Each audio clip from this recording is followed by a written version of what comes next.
Las papas. Esperanza almost never left Mama's side. She sponged her with cool water and fed her teaspoons of broth throughout the day. Miguel offered to take over the sweeping job for her, but Esperanza wouldn't let him. Irene and Melina arrived each morning to check on Mama and to take the babies.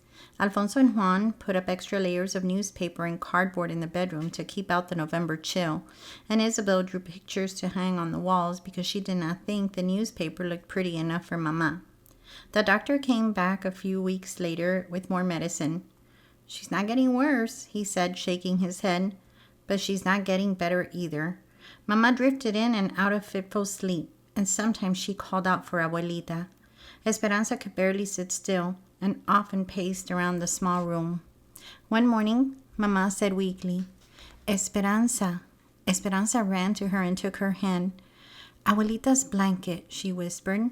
Esperanza pulled out her valise from under the bed. She had not opened it since before the dust storm, and saw that the fine brown powder had even found its way deep inside, as it had found its way into Mama's lungs.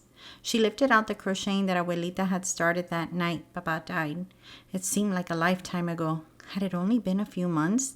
She stretched out the zigzag rows. They reached from one side of Mama's bed to the other, but were only a few hands wide, looking more like a long scarf than the beginning of a blanket. Esperanza could see Abuelita's hairs woven in, so that all her love and good wishes would go with them forever.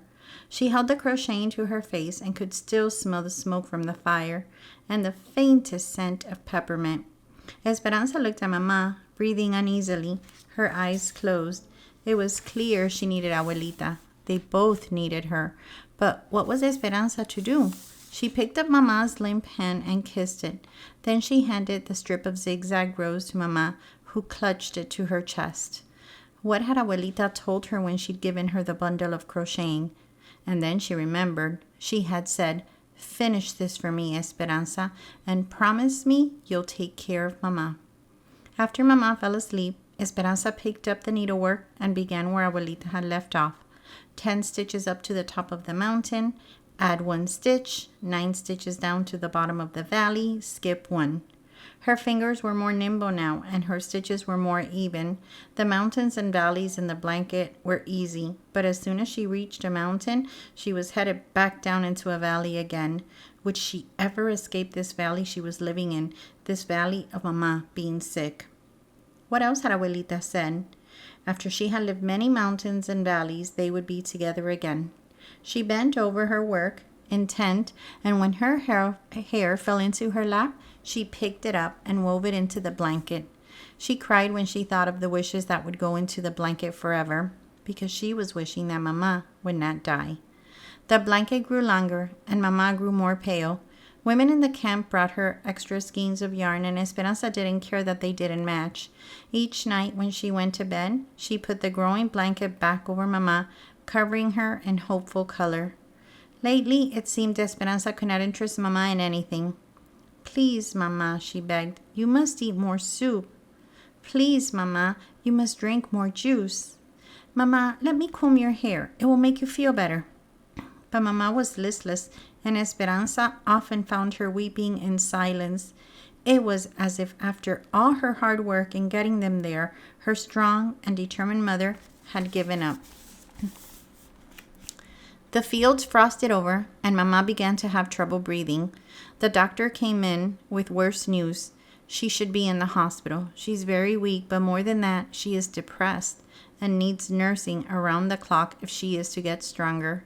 It is a county hospital, so you would not have to pay, except for doctor bills and medicines. Esperanza shook her head. "No, the hospital is where people go to die." And she began to cry. Isabel ran to her crying too.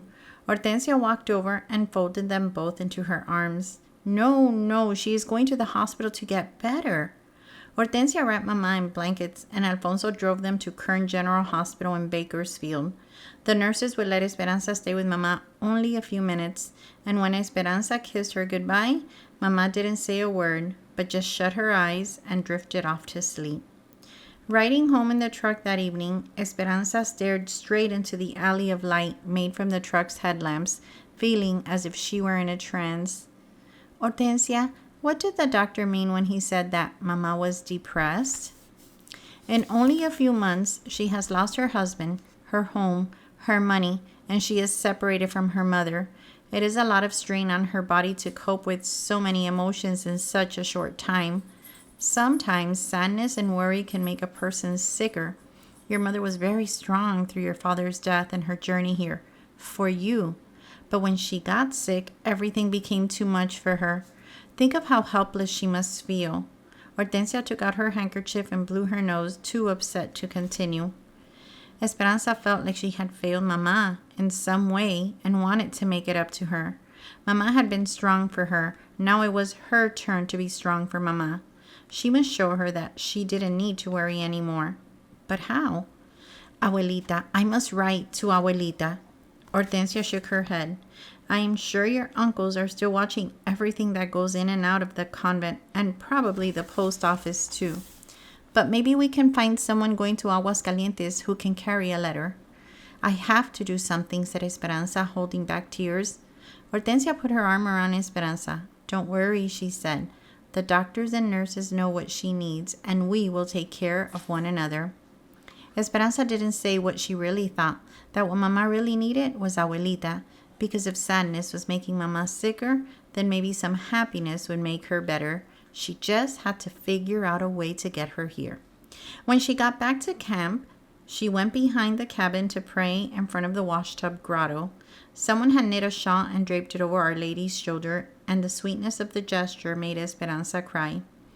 Please, she said through her tears, I promised Abuelita would take care of Mama. Show me how I can help her.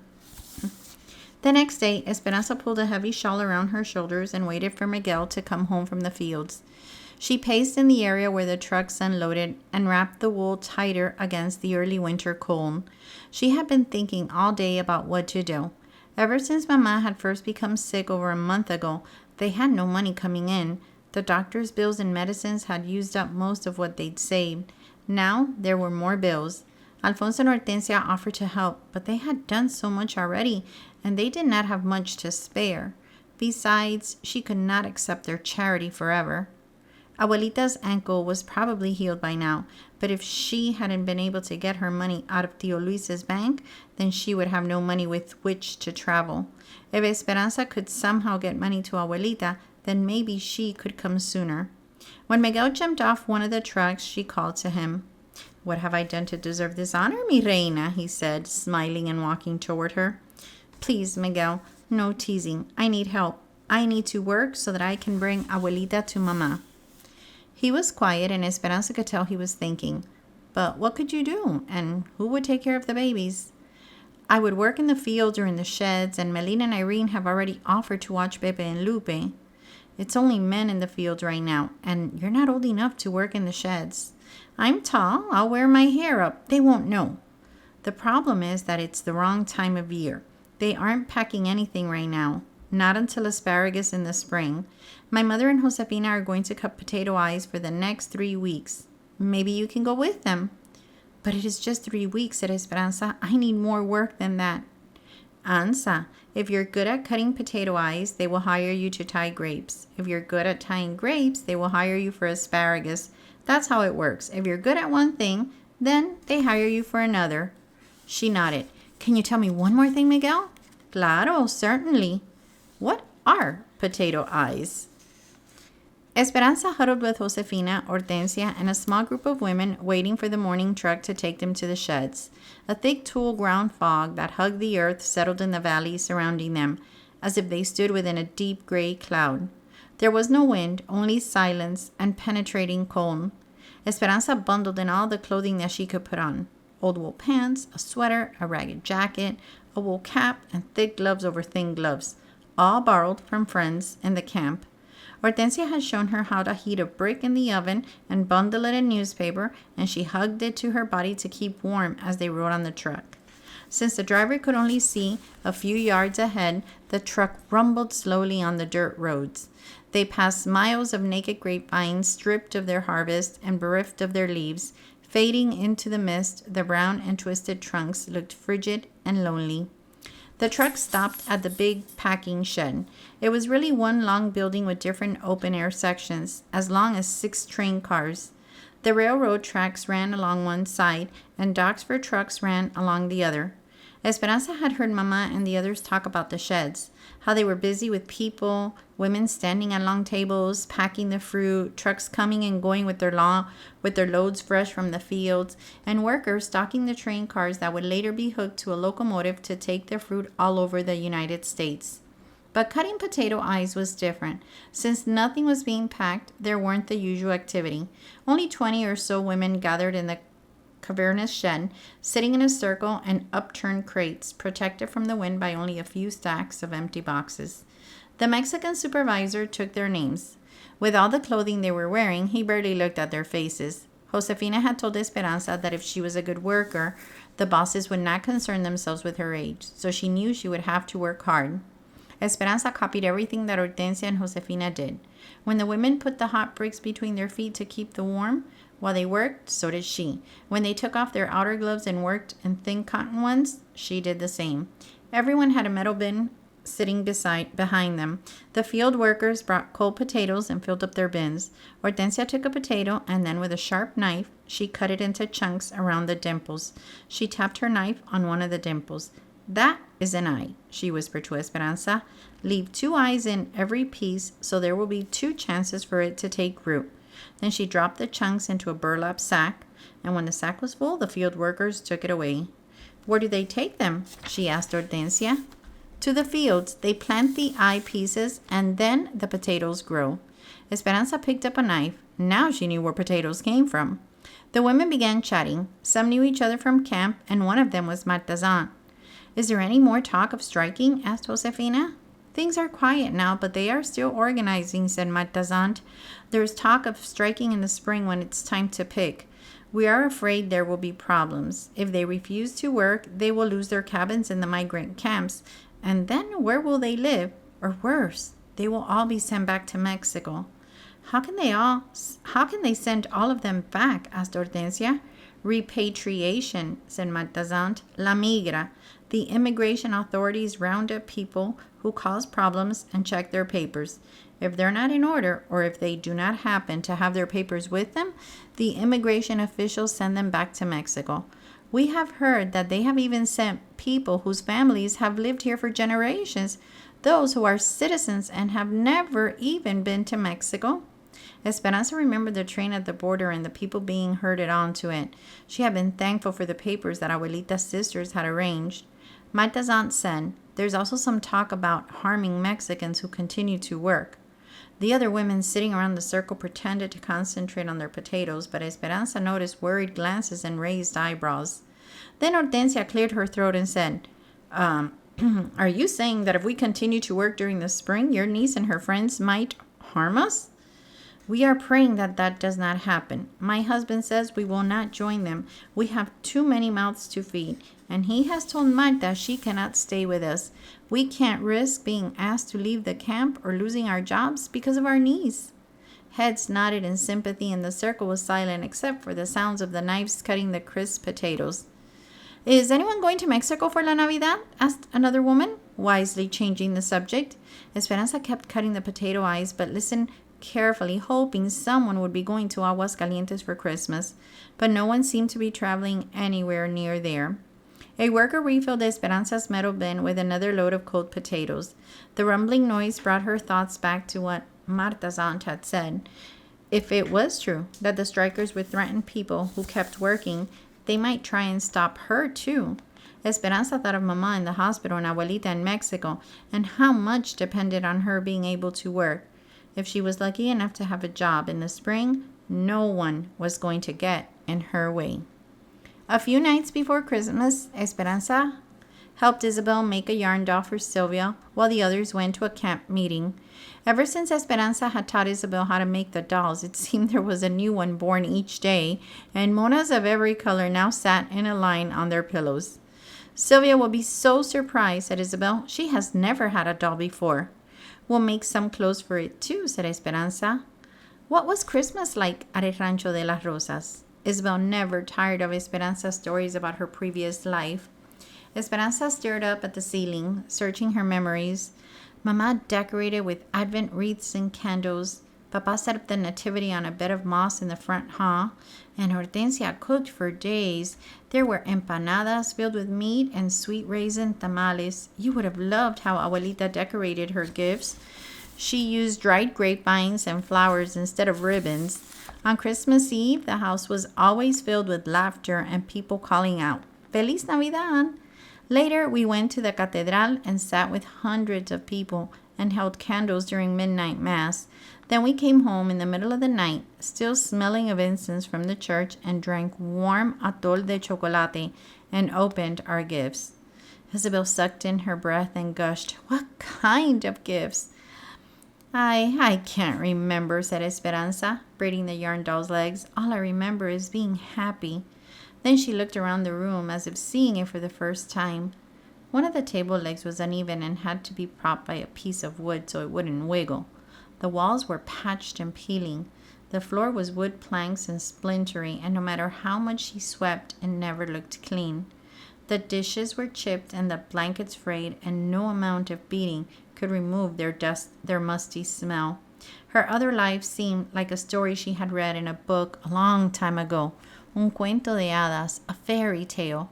She could see the illustrations in her mind, the Sierra Madre, El Rancho de las Rosas, and a carefree young girl running through the vineyard.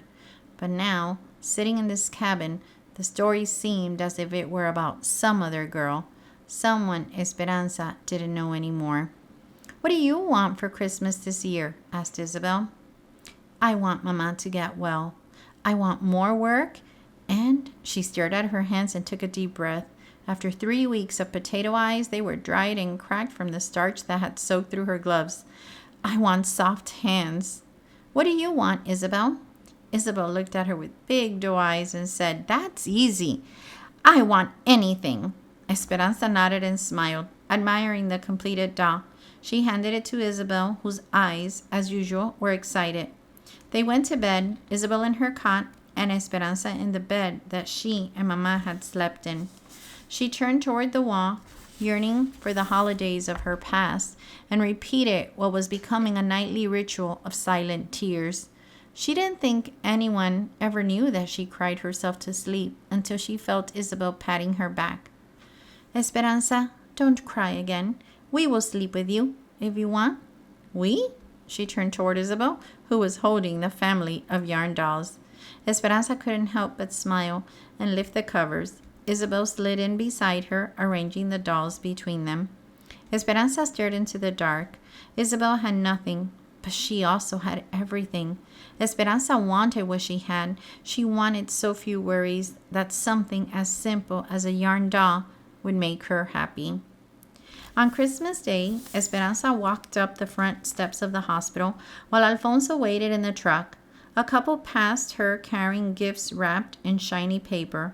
A woman hurried by, carrying a poinsettia plant and wearing a beautiful red wool coat with a rhinestone Christmas tree pinned to the lapel. Esperanza's eyes riveted on the coat and the jewelry. She wished she could give Mama a warm red coat and a pin that sparkled. She thought of the gift she had in her pocket. It was nothing more than a small, smooth stone that she had found in the fields while weeding potatoes. The doctor had moved Mama to a ward for people with long-term illnesses. There were only 4 other people on the floor, and the patients were spread out, their occupied beds scattered among the rows of bare mattresses in the long room. Mama slept and didn't wake even to say hello. Nevertheless, Esperanza sat next to her, crocheted a few rows on the blanket, and told Mama about the sheds and Isabel and the strikers. She told her that Lupe and Pepe could almost walk now, and that Miguel thought that Papa's roses showed signs of growth. Mama didn't wake to say goodbye either. Esperanza tucked the blanket around her, hoping that the color from the blanket would slowly seep into Mama's cheeks. She put the stone on the night table and kissed Mama goodbye. Don't worry, I will take care of everything. I will be la patrona for the family now.